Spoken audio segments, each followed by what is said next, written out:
5527 ɓe London. Assalamu alaikum. Assalamu alaikum wa rahmatullahi wa barakatuh. Mire jam. Assalamu wa rahmatullahi. Usayo no jentiɗo.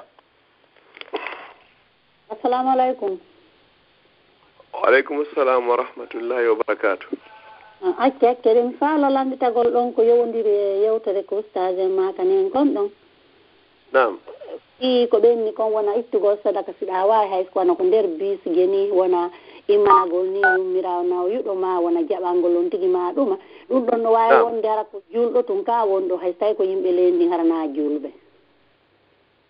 Bismillahir rahmanir rahim. Wallahu alam. Haray ko angal juutingol landal ngal wallitagol neɗɗo lo'uɗo foti ko julɗo foti hina julɗo haray hino hani. Si goɗɗo yii joni yummirawo e nder bisuwal hiɗa jooɗi ta ndaaru ko julɗo ma julɗo na julɗo ko a immanomo. So fokkiti yangol la wawi mo jogade wata o yano wallitomo. So fokkiti jawgo hiɗa wawi mo puɗde yawna haray ko ya wallitomo. Nelaaɗo sallallahu alayhi wa sallam ɓe immanike fure on tawi hina julɗo. Sahabaɓe ngini nelaaɗo o wona o julɗo no. Ɓe inni wo ene o hina bani adam. Allah inni ka goɗo wala kadi karramna bani adama min teddini geɗal adama. Haray ka raɓɓinningol hino sella ka immanaɗamo foti ko julɗo foti hina o julɗo. Dalil men ɗiɗaɓo nelaaɗo sallallahu alayhi wa sallam e nder Makka ñande go ɓe fotino e yummirawo tawi on hino rondi dongal leɗɗe molanangal tawi mo faalangal rondade afwan tawi noon joni o watangal rondade nelaaɗo yaldidi fewn ɗon o inni ko ayyo suka wallanɗo nelaaɗo ƴetti dongal ngal oliyeyo ɓe rondugal yummirawo on ɓe ƴettigal ɓe rondanigal yummirawo on ɓe addigal ha ka yummirawo no qissa on ardino on noon ɓay ɓe hewti yummirawo on welti moƴƴa ɓawa welti ko inni miɗo faalama waajade suka hino ari ka saare ɗo wiyeteɗo Muhammadu haray on no addi diina hesa kan diina noon ko sennidiray ka hakkunde nene e ɓiɗɗo kan diina ko taƴay ka enɗam bitorike ma wata jokku mo nani on senerajo sallah sallam e maaki enne ko ono yo nene hiɗon andi o wiyeteɗo Muhammad ɓe inni o e mi andamo kono mi nani inde makko nerajo sallah sallam maaki ko mi wiyete Muhammad on sa ɓenni ko an o jogiiɗo jikku moƴƴo ɗo tawata ko an ɗum ɗo wona wolede hoore muɗum yummirawo inni ashhadu an la ilaha illallah wa ashhadu annaka rasulullah sabu ɗum ɗo jikku moƴƴo on woni haray ko ɗo natiri kal islam haray enen kadi wonɓe gaaɓen ko enen hani waɗugol ɗum ɗo hollen heferɓe ɓen l'islam on sakitorari kaafa sakitorari doole ko sakitori ko sabu jikku moƴƴo ko sabu jikku moƴƴo on kadi woni ko Allah subhanahu wa ta'ala woni mantri nelaaɗo on sallallahu alaihi wasallam ka nder Qur'an o inni wa innaka la ala khuluqin azim mi wondi Muhammad hiɗa e hoore jikku moƴƴo haray hollen jikku moƴƴo haray ndarari ɗiɗa kan ɓe addani en ɗo qissa ka sayyidina aliya ñaawiduno ɗon e alyahudajo on ka julɗo on julɗo on jonniti alyahudajo on gonga e hoore amiral mu'minina wallahu alam mi anda si famike mi faami inchallah albarka on jarama Allah waɗi joddere assalamu aleykum aleykum nam usala woɓɓe kadi no landi ɗo landal ɓe inni wo ɓe faala jombude sonnajo kono ko portojo wo kono portojo on inni o silmay si ɓe jombamo o jonare portojo on o silmi sabu ɗum ɗon kono ɓe ɓen faalaka yo jombu est ce que ɗon haray no dagi ko jombamo ka dagake ɓere ko portojo haray ko adi ko wallahu alam taɓe yowidiri jombere nden e silmugol makko ngo si dina ka welimo o naati haray yo silmu oɗon noon haray naɗo wonde e yarde o naati ka diina o silmi haray hino sella si tawi ɓeygureji ɗi famodiri fiyoɓe jommumo hino sella few ka o jombamo haray hande kadi kaw naati ka diina o wonti musidɗo meɗen ka nder diina l'islam haray hande kadi o wi porto o woni julɗo hande kadi l'islam noon jogaki frontiére hande kadi anda ɓalejo anda danejo anda porto anda américain anda européen ko Allah inni ka Qur'an innamal mu'minuna ikhwatun si tawi sartiji ɗi wawi timmugol hande kadi famille ni fof wawi famodirde ɓe daari ɓe tawi avantage ji ɗin e inconvénient ji ɗi fof ɓe daari ɓe tawi wawa marsude haray hino sella ka o wawamo jombugol wallahu alam. Assalamu aleykum ustad. Wa aleykum assalam wa rahmatullahi wa barakatuh. Albarka Boubacar o temmo ƴettuɗon ne ka yimɓe ɓen janggata albarka ko ɗum mi yawno lagine min ko Suède mi jooɗi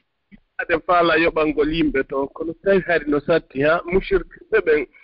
ɓen ɗon ko ɓe taaɗati ko hari aaden no aani moƴƴa noon fii ɗum ɗo nganndaano wowlirde albarka ko wolɗon ɗum ɗon kon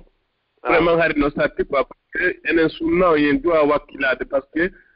tawi ɗum ɗon no satti hunjingol ngol ko 800 000 1 million 2 million no satti han feƴƴike ko ari ko ɗum ɗon mi weltike no gontemo kon kadi inchallah en weltaniki wadɓe yewtere nde ko ɓe anndintini ɗum ɗon ko inchallah yo Allah okkor en pehe ɗen kadi e ɗoyta codduji ɗin hara fof waawa e janngol inchallah nam falno yoɓande pusnat hara encouragé par ce que goɗɗo kono anndiri Allah wohliri Allah donc tawa ɗum ɗon no satti ko waɗi ko centre hari ko ɗum ɗon aade no welti moƴƴa ɗo e mi addude landalal ngal so question ko goɗɗo hana no wonno e jahiliya no wowlirta noon donc ko e jahiliya donc ko gollude golle arde o ko woni haram ko moƴƴi ko moƴƴa jooni noon on tigi Allah walliyi ɓe diina fuɗɗike hukunde jooni alhamdulillahi on tigi no gollude golle laaɓude jooni noon mbuɗɗin tawi mélange o gollayno e baare restaurant ji jooni noon golle ko woni gollude golle laaɓude jooni noon mbuɗɗinno hakkunde toon mélange no woodi mbuuɗi iwrde par ce que si goɗɗo golli ka baar ka restaurant yeeɗaano fof gooto donc jooni noon heɓoyi golle piiji ɗin fof mélange jooni noon on tigi noon hula annda ko on no senndidirde noon bisimillah rahmani rahim wallahu alam haray ko adi kon tawo mbuɗɗin ko ɗi jilli wo ko ɗi jilli haray ɗaɓɓuɗo ɗi on hino anndi himo anndi ko jelu o heɓi ka baarji to ka o golli toon ko harmi kon himo anndi kadi ila o acciti ɗon ko jelu o jogino aɗo fuɗɗade gollugol golle laaɓude ɗen ɗum noon haray kanko himo anndi ɗum noon ko fanndi ko ɓuri heewde kon o watawi nde o annday a 100% kono himo anndi ko lebbi jelu ɓay haray ko contrat gollirte Europe ga date nde on tigi fuɗɗi ka golle ɗen haa ñannde lanni contrat makko keso on ɗaga himo anndi ko wonde tuma o fuɗɗi golle ɗen kadi himo anndi ko ɓe jelu ɓe yoɓatamo lewru ɓe ɗon ko feere ɗiɗaɓum ɗum karamo ko ɓen hiɓe yehi ɗon pecce ɗiɗi si tawi neɗɗo on fewndo o gollayno ko harmi kon himo annduno wondema pellet ko harmi o tewi pas o golli ɗon ko ñaawore feere si tawi hara himo annduno koko harmi o woni e gollude kono ko gollinnomo ɗum ɗon ko sabu wata wonki makko kin yeebo ɗum ɗon kadi ko ñaawore feere amma noon si tawi ko o gollirno himo anndi ko pellet koko harmi o faala tun joni ɓay mbuɗɗin heɓike o faala tun gollugol hannde kay ɗum ɗon ko ñaawore feere joni noon si tawi ko gollirno ko angal majje ko sabu majjere o andano hari hino harmi o andano few hino harmi kanko himo andi ka wonki makko koko dagi ɓanganoyamo noon vraiment jaka koko harmi karamo ko ɓen noon ko ɓuri jiccude kon ko ɓe inni Allah nangidirtamo ɓari hay o anda ɓeya ɓe inni wondema hananamo ka o golla sina tuma nde o andi ñawore Allah e ngal gollal ɗo kono ko ɓuri jiccude kon o wawi o anda amma noon si tawi himo andi pelleti hino harmi o tewi ke pas o golli ko harmi kon karamo ko ɓe gohi ɓe inni haray ndin jawdi ɗon koyo seedu e mayri few Allah ko laaɓuɗo poyi o jaɓata si wona ko laaɓi ɓe karamo ko ɓe inni hara yo feccu jawdi ndin pecce tati si tawi ko nin on pettu woni ko woodi hara hunde o ala o ƴetta feccere wotere ɗeya pecce ɗiɗi o seeda e majje o okkitira ɗe ko honno o luttitirta e nde feccere ɗa ko fiwata wonu kanko kadi hande kadi torotoɗo ko wawata fuɗɗitorde hande kadi hara wonari torotoɗo ka hoore laawol haray ko ɗe pecce ɗo woodi amma noon o ka arɗo ɗo si tawi hande kadi o heewi ka jawdi ka laaɓi pos kaw laaɓi pos ko ɗumanto kaw heɓata kaw ñaama kanko e ɓeygure makko nde o yoɓa facture ji makko e loyeji makko fof o dambo ɓeygur nde haray ɗi jawdi ɗa ko yo seedu e mayri few inna allaha tayyibun la yaqbalu illa tayyiban Allah ko laaɓuɗo pos o jaɓata si wona ko laaɓi nelaaɗo sallallahu alaihi wasallam ɓe maaki kadi ɓe inni wo kala huyre janɗunde ne'irande hara koko harmi wo haray nden huyre ɗon ko geɓal yiite jahannama hara yo Allah on dandu en wallahu ta'ala a'la wa alam albarka boy Allah yoɓon baraji ɗin araka men yetta kadi radio kisalo mi weltike moƴƴano Allah yoɓo baraji on usta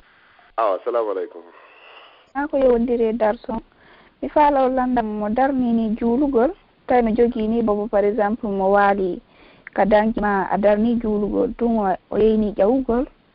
e nder ɗum o yanima ko waali ɗon ida tanƴini ko yewata joni ka danki o yana si tawtino wawi kupude julde mum nden arana boron. Bismillahir Rahmanir Rahim. Wallahu alam. Si tawi hara on ndi hino andi ka bobo o waali ɗon, si o yani ɗon ko boni heɓay bobo on, hara himo naati tun ka julde, haray koyo taƴu julde nden o ƴetta bobo.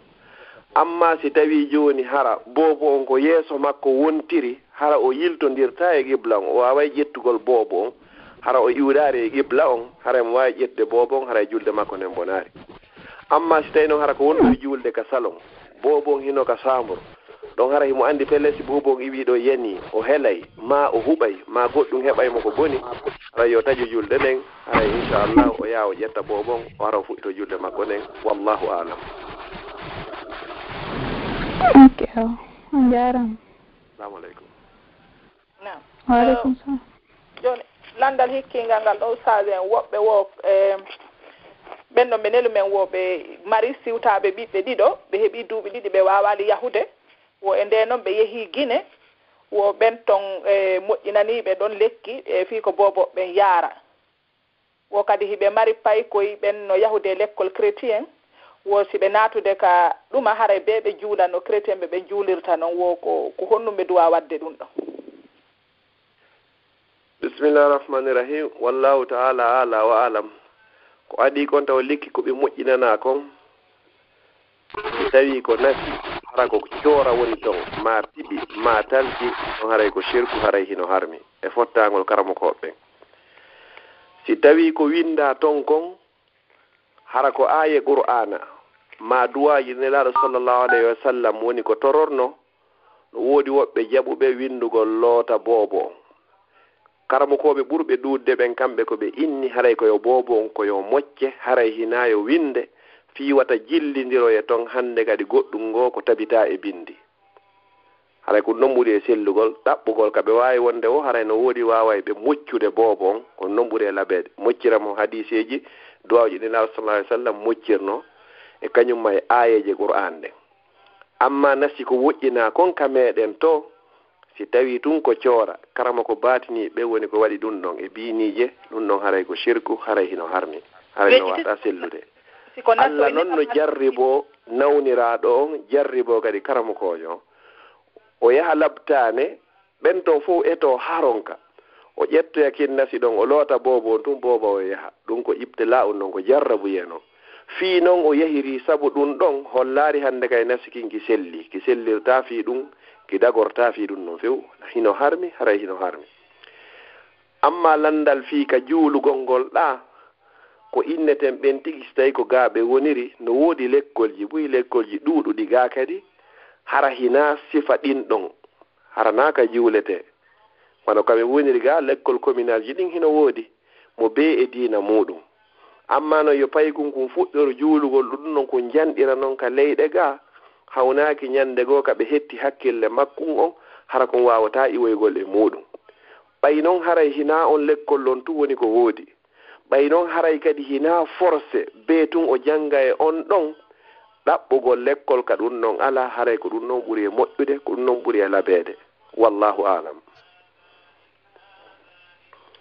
Naam ustaz, tawi noon hara ko piɓiɓe jonnimo fii boboɓe, hara ko piɓol ɓe jonnimo, piɓol ngol si tawi kadi koko winda to kon waɗaka piɓol ma ko bakawol ma ko talkuru, haray ɗum ɗon wawata sellugol few. Si tawi tun ko coora woni nder ton sellata. Woɓɓe noon no inni si ko ayije qur'ana waɗa ton ma hara joni ko duwawji ɗi waɗa ton seeɗaɓe hino jaɓi si tawi bobo wonka woni ɗon ma non ɗon ka woni noon ala ko moccamo, kono ko ɓuri e jiccude kon haray sellata baka wongol e piɓol ngol. Naam, awala udditande ɓeɗo. Assalamu aleykum, ɓe maketeɓe Ibrahim. Assalamu aleykum. Assalamu aleykum. Aleykum salam wa rahmatullahi wa barakatuh. Aɓen hewrike jama on toon. Aɗa landugal ngal ɗo ayɓe makani en ɗo fi affaire sadakaji ɗin koye on jama on reeno fi yewtugol ngol ma wowlitugol ma hollitagol. Jon ɗo landugal ɗo si tawi kaalisi torama innama ono wonirɓe ngo sengo ɓe haraymo kala no innayo ittudi ɗo ma on haldi on foti on waɗugo on ittu kaalisi an ay mike direct ay timbuɗi maɗi anni a hino min mi wallini nden ko wallinɗa ɗon hara plan ma on ka ɓernde maɗa ko fi haldigal ngal fi sadaka on kañum kadi eyo woɓɓe goɗe heɓu doole wakkilo itta haray ɗum ɗon kasi no tawa e hollitagol ka ko noon ti gerata ɗon. Bismillah rahmani rahim. Wallahu a'lam wa alam. Haray feññingol sadakaji ɗin e suuɗugol ɗin hino jogi bangeje ɗiɗi kaɓe yewti en ɗon haray natelen ɗon woni ko ɓe faandi. Allah no daali ka deftere makko in tubudu sadaqati fani imma hiya. So feññini sadakaji ɗin haray no moƴƴi. Wa in tukhfuha wa tu'tuha al-fuqara fa huwa khairul lakum. So suuɗi non o jonni waaso ɓen haray ko ɗum non ɓuri e moƴƴude. Masalan innama ɗo joni fi sabilillahi fi juulirde ma ɗum fi nawnuɗo ma fi koloyru ma fi laawol sifa won waɗi piiji ɗo hara noon hiɗa andi pellet marɓe ɓen ko yoruɓe juuɗe ɓe ittata hiɗa andi wonɓe ka nder juulirde toon ɓen fof ma siɓɓe ɓen fop hiɓe ɓurma feere sa adi ka ɗon a immike awa ɓe haray min on mi waɗani e 100 € ma 500 € ma 1000 €. ɗon haray anni e ma on waɗira ɗum no fi suusingol luttuɓe ɓen ma fi ɓe kadi suusuɓe waɗa ɗum ɗon haray tawaka e yiingo ɗum ɗon na yiingo amma noon si tawi joni hara ko patron inni min mi waɗani ɗo 1 milliard hara joni mo andi wonɓe toon ɓe fof hino ɓuri mo ko waɗi noon ko fiyoɓe andu kanko himo mari ɗum ɗon natori ko babou riya ɗum ɗon tawaka toon waɗirgol fiyo woɓɓe suusu ma waɗirgol hollugol ko halduɗen fottuɗen ko min on mi waɗi ɗum ɗon haray tawaka ka yingo na bangal ɗo woni ko ɓe yewti en fimo ko ɓe yewti en ko fi hollitagol hara anni e ma on ka ɓernde ko fi yo ande min on mi waɗi nelaw sallam no maaki innamal a'malu binniyat wa innama likulli imri'in ma nawa golleji ɗin fof ko ɗi ƴettirte ko sabu anni e on no wowdani noon mo be men ko anni kon ka ɓernde kon ha feññini ko sabu ɗum ɗo woni ko yoɓete haray no fillorɗon ɗo ni si tawi haray ko ni ɗum ɗo tawaka ka yingo wallahu alam. Assalamu alaikum jarama Allah ko mbaraji ɗi. Amin. 9308 salamu aleykum. Wa aleykum salam wa rahmatullah. On jarama de. On jarama na laato. Alhamdulillah. Ustade no jenti on ɗo. Assalamu aleykum ustade. Wa aleykum salam wa rahmatullahi wa barakatuh. Min lammari ɗon landal kono na ko yowiti e ko yewta ɗo ko. Haray ko wono minen sonnaɓe nga gollugol wono golle wallitagol nawyuɓe jonno haray wono golle ɗe ɗo wono komi woni e wiide kon haray tawaka lowtugol ɓe ma ɗowtugol ɓe wono toilette haray ko wono yaltudugol e maɓɓe ma ɗum suyde e maɓɓe zuweji ma ɗum so tawi woni ɓe mari yewgol waɗugol course yaada e maɓɓe joni noon haray no jilli haray worɓe e rewɓe fof kono haray fof ko nawyuɓe ɓurɓe ɓen toon haray fayda ko ɓe duuɓi jeetati joni haray ko so tawi woni haray minen so naɓɓen ɗum ɗon no daganimen minen julɓe ɓen mbay ɓenni haray ko gorko tawa o haray ɗumani ko ɗum ɗon faala haray yon laɓɓinanan ɗon seeɗa o landike landal mawnugal wallahu alam aray ko hadis on ko wi ko weddodugol ngol haray hina ko wawata sellugol aray ɗon ko ɓuri jiccugol kon ɗaɓɓugol nokkuyel goo ka kurkanto goɗɗo hara wona ɓen non ko ɗum ɗon ɓuri e labere ko ɗum ɓuri e moƴƴude ɓe innayi wo ŋuura e ŋatata wata ar hino udditi hunduko kon goɗɗo no heɓa probléme e sifa wana waɗin piiji woodi siɓɓe men mbuy fellitiɓe gollayɓe e sifa ɗin piiji komi woni e fellitorde ko ɓaylandal ngal ari ɓe yahay toon ha wano e ɓen nayeɓe ɓe 5 6 ha yeeso toon fof ɗaɓɓira on tigi mbaldi so jaɓari mbaldi ndin ɓe créyanamo probléme ka golle toon woodi woɓɓe kay ɗaɓɓirayɓe on tigi hay so tawi hewta mbaldi ndin fi weltingol mo satisfaisugol mo waɗangol mo plaisir sifa ɗin wano ɗin piiji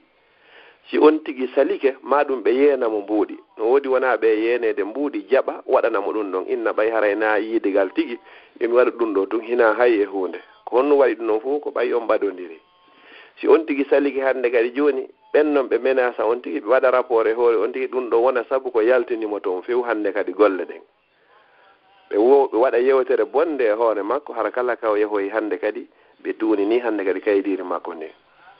sifa ɗin ɗon feƴƴi ko golluɓe toon kadi woni ko filliti kadi almuhim min ko minata haray ko ɓuri elabeede kon yo on tigi eto ɗaɓɓa golle goo hara wona sifa ɗum ɗon wallahu alam. joni si tawi woni hara ka on tigi gollata ɗon wona ɗo ni wono min on kam mi woni ɗon aɗa mi wada sifade haray ɗo ko public koye nder ɗuma suudu njandu e hayem haray ko ɓuri kon koye nder kuri ni hara no woni koye hoore laawol ka tawata golloɓe fof rewa feƴƴa ko ɗon haray angon golle ma on woni souvent haray koye nder groupe haray woni haray ala ka tawata an e maɓɓe toon hiɗon weddoɗi ha ko onon tun e maɓɓe souvent haray ko ange groupe e nder groupe haray wonɗa e gollude so tawi woni ko wano noon haray on tigi no wawi gollude ka haray dagotako fewu ko ɗum ɗon haray tigi tigi on min on mi faala andude mi faami wano kam makko ɗon ɗa haray no on acca hakke ba wala joni min haray mi fillito ɗon ko mi yewti on ɗo kon ko yeru ɗum ɗo mi humpiti e landal ngal mo landi kelan ko mi innayi wawata sellugol joni noon ɓay haray fendimoa ɗo docteur aroye inchallahu en naɓay landal ngal toon kono landagol lam min on wono wuruɗo ka leydi ga miɗo andi ko fewndi ga kon omi innata accugol sonnajo gollugol e ɗen noon ko ɗum noon ɓurima moƴƴande e di gollugol ɗon si tawi hara hina la budda tun hara so golla ɗon heɓata ka o ñaama ma o heɓata ko o ñawdora ɗon haray mo wawi golliri noon saabu lorra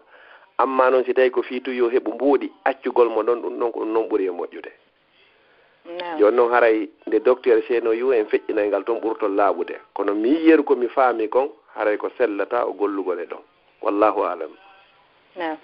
lan jogi ɗo landal ɗiɗaɓal kadi mi andas tawi woni aray hajjeyami simi wawa e landade si tawi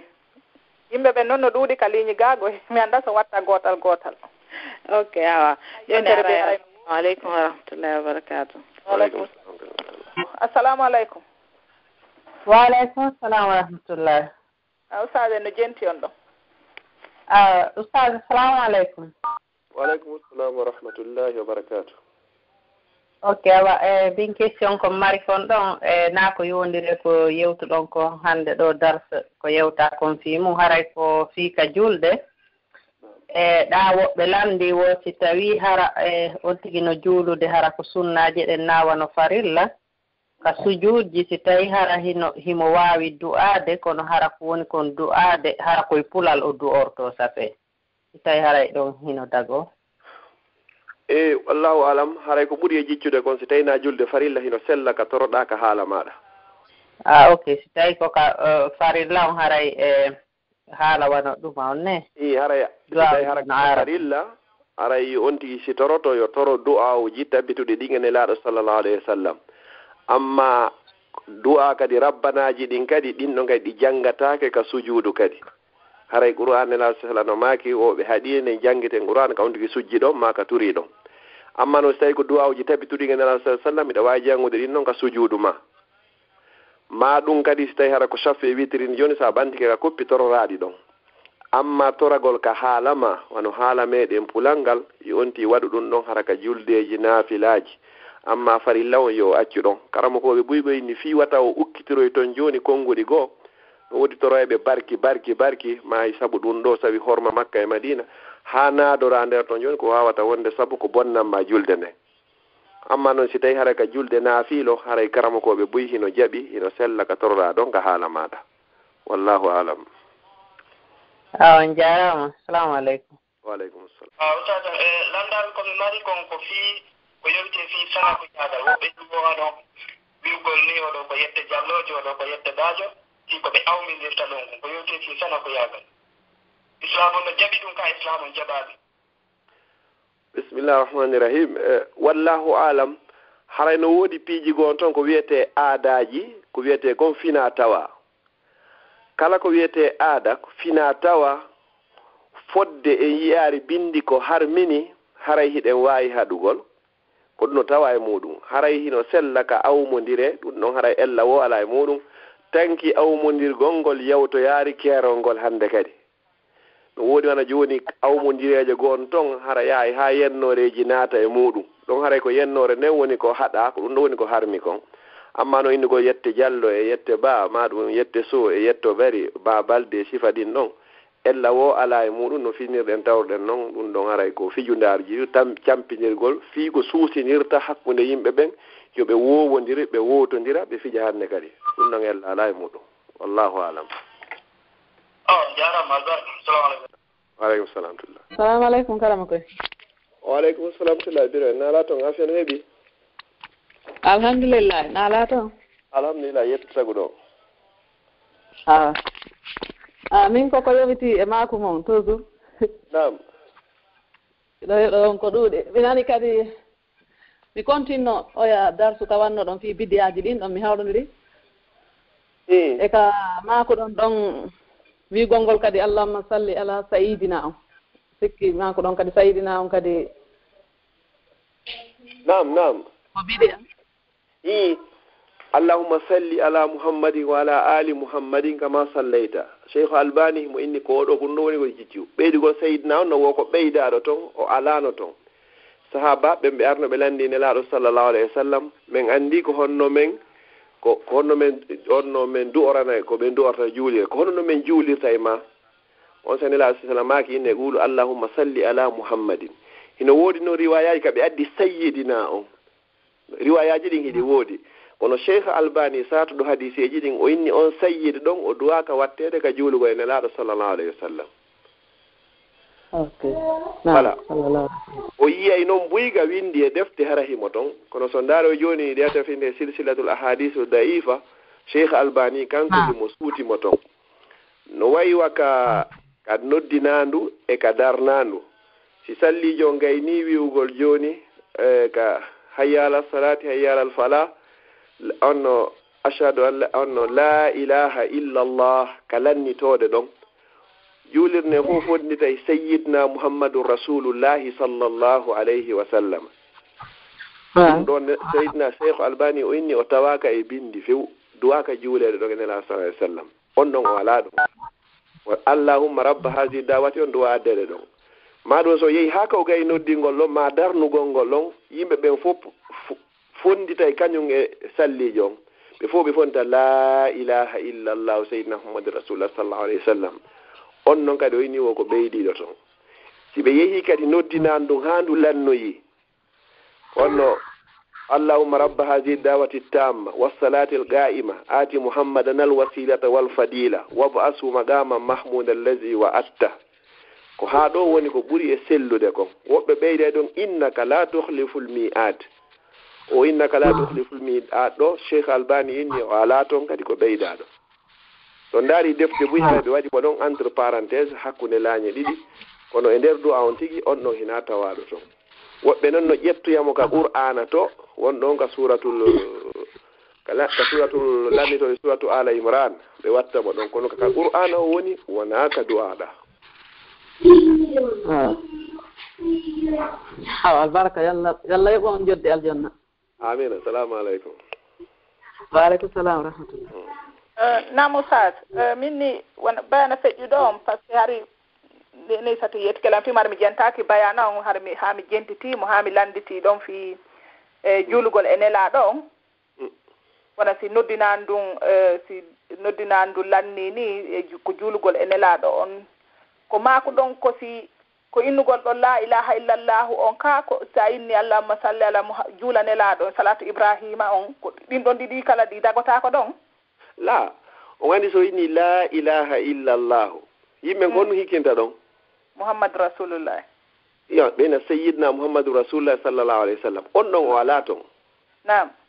voilà joni so geyni ɗon ha gasi a jangay allahumma rabba hasihi dawati tamma amma siɗa faala waɗoygo salatul ibrahimiyya on ɗon ella ala e makko salatul ibrahimiyya kono yo sallijo wiwu tun gayɗude la ilaha illallah inna sayyidna muhammadun rasulullahi sallllahu alayhi wa sallam ko ɗo cheikh albani inni o ala toon nam anasi famiki joni noon sa addi allahumma rabba hasihi dawati on ha o lannoyi a waɗoyi salatul ibrahimiyya on ka lannitode fala basa ella ala e muɗum nam anasi famiki seeɗa mi faami joni assalamu aleykum waaleykum salam wa rahmatullahi jarama de ustafen haray jam nala toon antum alhamdulillahi ara jarama boy lande den do no famayde tun ko on do labbinande jaman ko haray ko min be waddo de balde do min nani mo inna affaire duwagol mo wadi juude den fitti ko yeso haray dum o beedit ko on do wiide do comme bidia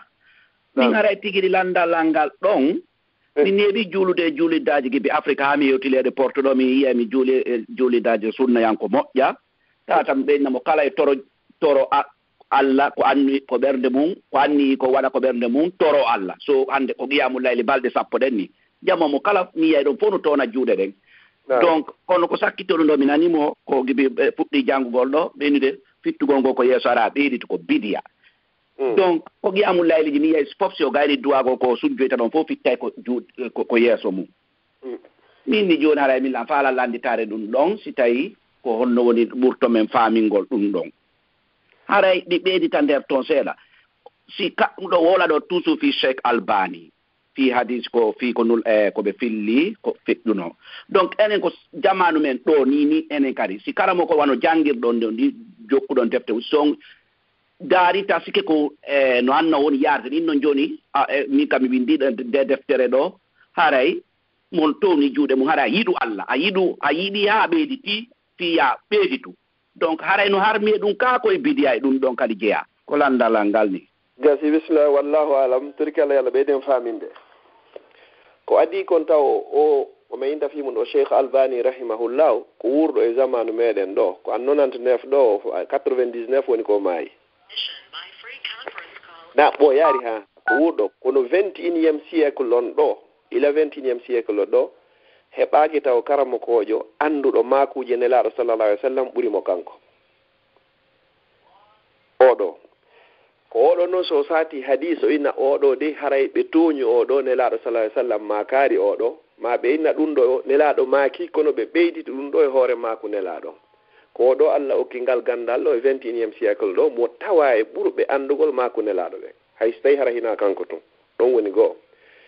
ɗiɗa ɓum ɗum fii du'a gongol haa gayna ɓantugol juuɗe ɗen no tawa e neediji du'a ɗin kadi nelaɗo sallallahu alaihi wasallam no maaki wo Allah hino hersa jiyaɗo makko on nde o ɓantata juuɗe makko ɗen o fewtina e makko kanko Allah rutta juuɗe ɗen hara hay hunde o jonnaari mo ko ɗum o jaabinayi du'a makko amma noon hadis no ari wondema son gayni du'agol woyon fittu juuɗe ɗen ka yeeso ko on hadis ɗon noon karamo ko ɓen ɓe saatimo ɓe inni nelaɗo sallallahu alaihi wasallam ɓe toraki ha hande ɓe fitti juuɗe maɓɓe ɗen ka yeeso si wonti gayni torade ko yo artiri juuɗe ɗen ka ɗe wonno ɗon wo haray fittugol ɗe ngol ka yeeso wo haray sella haray noon min wonɗo e wolde ɗo e buyi kadi ko non woni ko gerdayno kono gandal ngal kono ɗaɓɓitirɗa wo ɓurtuɗa yiidugol hari ko noon si gaynama ni fof fette ka yeeso fitta ɓandu num fopp hande kadi salmodire ɗum noon fopp haray en waɗi walla yaafo en ko waɗiro ɗen kon saabu angal andugol ngol kono noon haray ko ɓuri e jiccude kon sella si on ti gayni du'ade hay si fittari ka juuɗe so ndaari joni wana saudi ni joni imamu en ɗon ka du'agol ɗon si gaynama du'ede o yiyata juuɗe ɗe hewtoy ka yeeso no woodi hay e karamakoɓe go hay ɓantugol juuɗen taw kamɓe hay ɓe ala ɓantugol goy haray ko noon ɓuri e jiccude koyen jaɓirno ɓe saatirno haray menen kam en woni ɗo joni menen inde ene jaabeede ɗo lan menen ko min fillito ko karamakoɓe woni ko jaabi kon mi yii ngal landal ɗo ɓe jaabori ni dalil on ka qur'an ko ni ka sunna ko ni min feƴƴinana woɓɓe kono haray fewndo ɗo ni ala wawɗo ɓeydituge e makunelaɗon sallallahu alayhi wa sallam tawata ko hata sellugol ɗa wawi sarhude inna ko ni famirɗa ɓen karamakoɓe kan no woodi kadi ka goɗɗo yaata ha hewta e niveau gandal si o wawa satugol makunelaɗo sallallahu alayhi wa sallam enen ko wodani en fewndo ko janngugol sataɗi ɗin e to no gollitiraɗi huutoraɗi kay no wira noon ɗum ɗo no sellima ɗum ɗo sella haray mi toro Allah subhanahu wa ta'ala yo Allah hawrindi en ko selli kon o holla en kadi ko loyi kon kadi o woɗɗintina e muɗum wallahu alam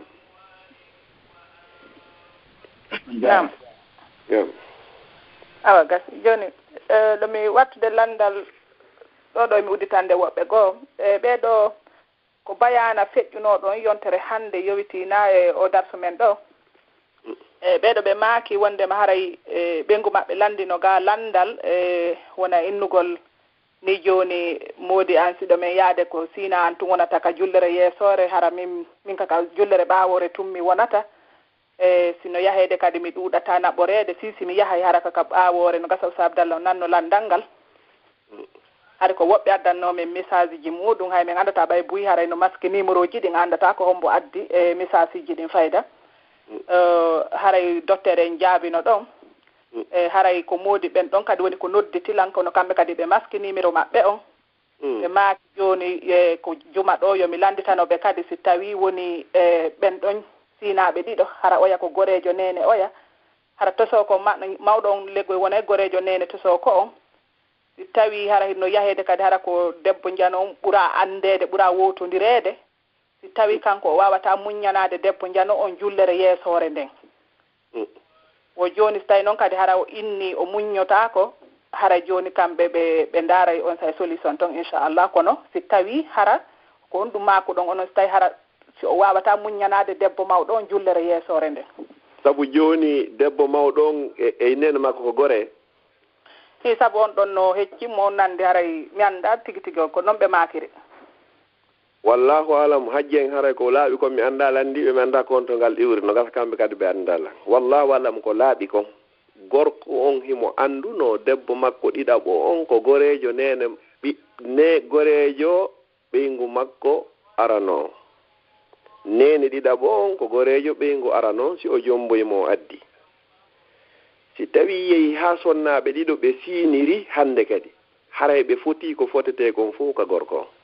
ko noon ɓuri e selde ɓe fotii ka mbaldiiji innataake jooni ɗon ɓay oɗa ko jiwo oɗa ko yummirawo yo oɗa heɓu balɗe tati oɗa heɓa balɗe nayi ma oɗa balɗe ɗiɗi oɗa ñallal gootal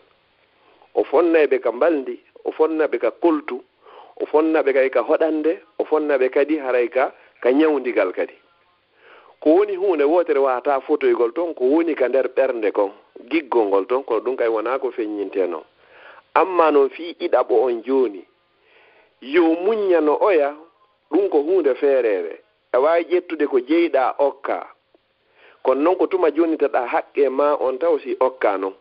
ko ɗum si arabuɓɓen no jonna misal e haala maɓɓe inna husu haqqaka warmi hettu haqqe ma on haa gasa siɗa faala hannde kadi noon okkitira ma bugoɗa fii tun ko tawata oɗa hino heccimo kon ɗum ɗon yo naari hannde kadi ka o muññoranimo si tawi tun ko tuuru oya hara e nden ñande ko kanko mari droit wonugol yeeso so inni noon jaajankaari joni haray wone yeeso min e paykoy koye men wona e ɓaawo ko tuuru makko haray o waɗi jikku moƴƴo jikku labaɗo o teddini haray honno siina makko o teddini jaajirawo makko o teddini moodi makko kono ko dambugal teddodiral e yurmodiral amma si tawi kaka haqqe haray mo hani hettugol haqqe makko on haray ɗum noon ko noon dina ka wiiri wallahu taala ala wa alam dalil goto nene nelaɗo sallallah alih w sallam hino jogino sonnajo wiyeteɗo nene sawdatu radiallahu anha ɓayyeyi ha oɗo nahoyi moƴƴa nelaɗo sallallah alih w sallam falanomo accitude on sayi sonnajo on ini nelaɗo mi faalaya accan hara accitallam mi wonoya sonnajo ma on kadi ka aljanna haray balɗe an ɗen ɗiɗi turuji an ɗin ɗiɗi ɗi araynoɗa ka an ɗin haray mi okkima ɗin ɗon mi okki ɗin ɗon aicha yew ka aicha ɓay fof himo annduno nelaɗo sa sallam yidno nene aicha neɗɗo aɗa weltori hannde kadi ñande tawi turuji makko ɗin fof hannde kadi o yaharay ka nene sallah sallam ɓe senoray ka nene aicha ɗum ɗo haray hino selliri ni kono anndi o hetti ko jeeyi ko o ƴetti o okki goɗɗo ɗo way so tawi sonnajo kadi aɗin e moodi mum kadi ko gorko on duwa liɓugol dépense on ko bindi ɗi wi kon so tawi noon Allah arsikima sonnajo moƴƴo o inni haray tigi tigi on ɓay feere hino woodi hara inchallah hay so on liɓaali dépense mi fawtaniki en facture ji ɗi mi fawtaniki en loyer ji ɗin fopp haray ko sonnajo moƴƴo tigi tigi on woni ko Allah on arsikuma ɗum noon noon ittaari wondema farilla on kon hanno tottugol wallahu alam mi uddita mbeɓe angula ɗo mi hara hatten ɗo usaje mbayare jemmi ka mon ton lan ande mbayare ɓeɗo hari ɓe naatino nanen kono ala nanade assalamu aleykum aleykum salam wa rahmatullahi wa barakatuh ireja ireja na laaton usaje no jenti on ɗo salamu aleykum usaje aleykum salam wa rahmatullahi wa barakatuh o ligne ma ɗo ala laaɓude nani min min dasen hattata ɗo hannde par ce que foye mo yimɓe ɓe no ɗuuɗi nder ga ha nam ɓay haray on senoy to kade hara inchallah inchallah joni waɗire no mene woni ga 0 heure mene nam ko ɗum mi yini inchallah nam joni ɗon wawi weltanade ustage en ɗon aɗa waɗa noon en duwa joni haray wa akhira inchallah haray en weltanike Allah subhanahu wa ta'ala weltanike ustad Muhammadu Salihu haray Liège haray kamɓe woni amiru duɗal ngal ka juulirde masjidun Nour haray en weltanike ɓe bayana ko ɓe yewti ɗo kon fii ko yowodiri ɓuuri fii ittugol sadaka yo Allah waɗa ɗum ɗo kam andakiwal maɓɓe moƴƴal yawmal qiyamati torki Allah enen nanɓe ɓen kadi yo Allah hon nafiren kadi yo Allah waɗi en ɓe yimɓe itotoɓe yewtere ɓe ƴetta ko ɓuri moƴƴude yewtere nden kon fof haray ɓe nafitora haray onon kippuɓe ɓen kay fii ɗum ɗo en tini onon hajje ñippim torki Allah subhanahu wa ta'ala ko wona dogaɗe en fii muɗum ko son jaaji ɗin fof yo Allah waɗan en fof hara ko fii Allah wona waɗirede ko fii Allah wona jangirede ko fii Allah wona jannirede ko fii Allah wona waajorede ko fii Allah wona heɗorede ɓay gollal fof golla si ngal wonari fii Allah haray Allah on faalaka ngal kala golle ko golluɗen ka aduna ɗo yawmal qiyamati Allah on fewtinoya e gollal ngal lande ɗiɗi o landoytoma ko fii honɗum waɗannoɗa ko honno kadi waɗirnoɗa si tawi ko fii makko kanko waɗirnoɗa tigi tigi on ɗon haray a gañike ɗiɗaɓolngal ko honno waɗirnoɗa enen kono nelaɗo o wiyaɗirno noon tigi e sahaba e makko ɓe gollirno noon gollirɗa ɗon haray gollal ngal heeɓi joddi ka Allah subhanahu wa ta'ala si woopi ɗum ɗon noon o innay ya yahu ka ɓen yimɓe ɓe yinotonoɗa e muɗum si tawi ɓe mari joddi ɓe yoɓama kanko jogaki joddi ko yoɓama amma noon haray si tawi ko fii yo yoɓe ɗon haray joddi ndi hino toon amma si tawi noon haray tigi tigi on ko fii ya yiyane ɗum noon kay haray a yiyanama toro Allah yo Allah yoɓu fof ko ɓuri moƴƴude en joddi haray en yontere hannde kadi si muuyo won muuyi wassalamu aleykum wa rahmatullahi ta'ala wa barakatuh nam wa aleykum salam wa rahmatullahi wa barakatuhu haray on jarama ustage o noon kadi ustage Muhammad Salihu kadi kamɓe kadi ɓe jarama haray min toriki Allah subhanallahu wa ta'ala yo Allah lanɗo yoɓɓondi ɗo kala ko ɓuuri moƴƴude waɗanan ko mandake mon moƴƴe haray on jarama albarka bara min salmini ɓe guure mon nden fof toon assalamu aleykum wa aleykum salam wa rahmatullahi wa barakatuh nam assalamu aleykum wa rahmatullahi wa barakatuhu musidɓe julɓe haray no famirɗon noon haray ko ɗo woni hattude hannde kadi haray on yaafoto ɓe lande mum landaka hara ɓen ɗon kadi yaafo ha yontere hannde inchallah haray min wi yoni lande ɗen no ɗuuɗi en wawata lannude ɗe fow majje haray min wi yoni toon ɓay haray usage en kadi occupation ji ɗi no ɗuuɗi menen kadi haray équipe on woɓɓe dawa e golle bimbi haray ɓay Allah waɗi yontere ɓe bayana no woodi inchallah haray yontere hannde en tokkitoto ɗo kadi si Allah jaaɓi haray ɗo min andintina toujours honno janngo e samedi haray bayana kadi feƴƴa direct ka radio Lawol Kisal entre 19h30 l'heure français on entre 19h30 ha 20h haray bayana direct feƴƴay ko fi imamu ɓay ɗe samedi je ɗo fof ɗen jentade haray fi imamu ɓe nayo mi sikki janngo haray ko fi imamu Hanifa mi sikki sinami fayi haray yimɓe ɓen torama kadi connectagol ɗon e jento haray nafoore mola nande no e muɗum inchallah haray si ɗon feƴƴi haray ɗo men andintina programme ji ɗin ka Lawol Kisal haray yimɓe ɓen wejjitali yahugol ka YouTube amen Lawol Kisal